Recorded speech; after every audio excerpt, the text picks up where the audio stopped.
Creativity is an addiction. Unplugged because we will always say yes to creativity. Totally Uncut because we all make mistakes. So let's turn it into a tool. This is Arroe Unplugged. It's probably because they're wearing earbuds, but I'm still amazed at how many people look like they're getting lost in a thought, placing themselves in an area of their mental travels and ability so that we don't have to deal with the modern society and all that is unfolding and basically just breaking. But you can walk through a Starbucks, a grocery store, you can be at a movie theater. No matter where you travel, you're going to see these people in thought. Once again, it could be because they've got earbuds on and they're lost in that song or in that message that's being shared. But it's still a ticket to ride, a place to escape to and from. Hey, it's Arroe. This is The Choice. This is what I was writing while the sun was waking up on a brilliant new day. Are we living too much into the future? I mean, is it even possible? Guess what? The answer is yes. But first, we have to identify with why so many of us plan out, dream about, and think a lot about the future. To break free of what is now, the monotony and the mundane of now, where it feels like nothing is going our way or the headlines are way too large to digest. Why would anyone want to stay here in the presence of now? The future is an emotional target that gives a lot of people a purpose.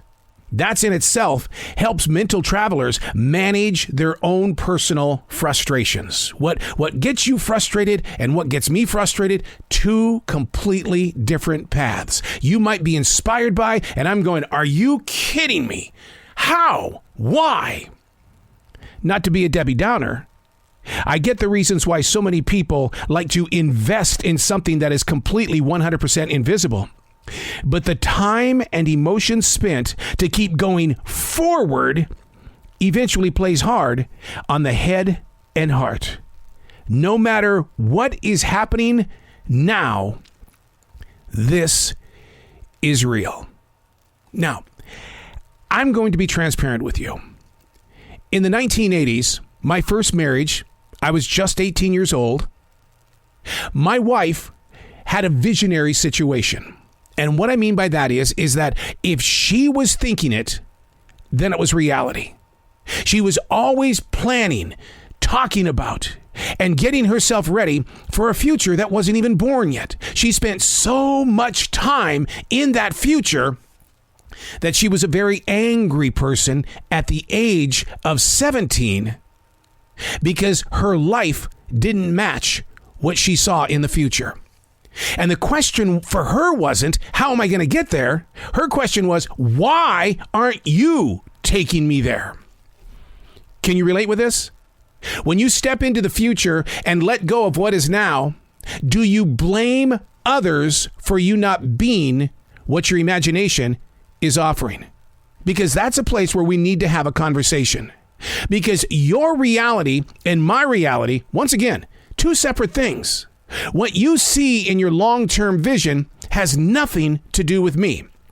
But in those early years of being married in the 1980s, it had everything to do with me because it was my fault that we could not get there. And when we would sit down and try to work it out, to break it down, to help understand where she was thinking and why there were such patterns, the journey became even tougher than either one of us ever expected.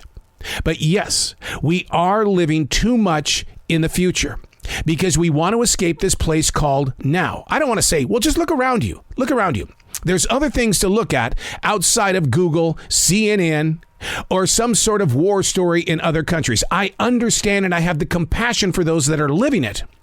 But in your own personal place of now, it is not selfish to want to share your personal experiences. I just had a conversation with 5-time world boxing champion Andre Ward, and he speaks the same street. He understands that what he's gone through in his life, yes, he had to plan for future fights. Yes, he had to plan for all of these ways to recover and to replenish.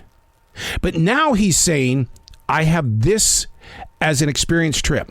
And if I don't share my personal journeys and how I got through the mountain, over the mountain, around the mountain, then that is the act of selfishness. It's something to work on a daily basis, understanding how far you truly want to travel when you're thinking about the future. Because once again, to get back there over and over and over again is going to tire your mind and your heart.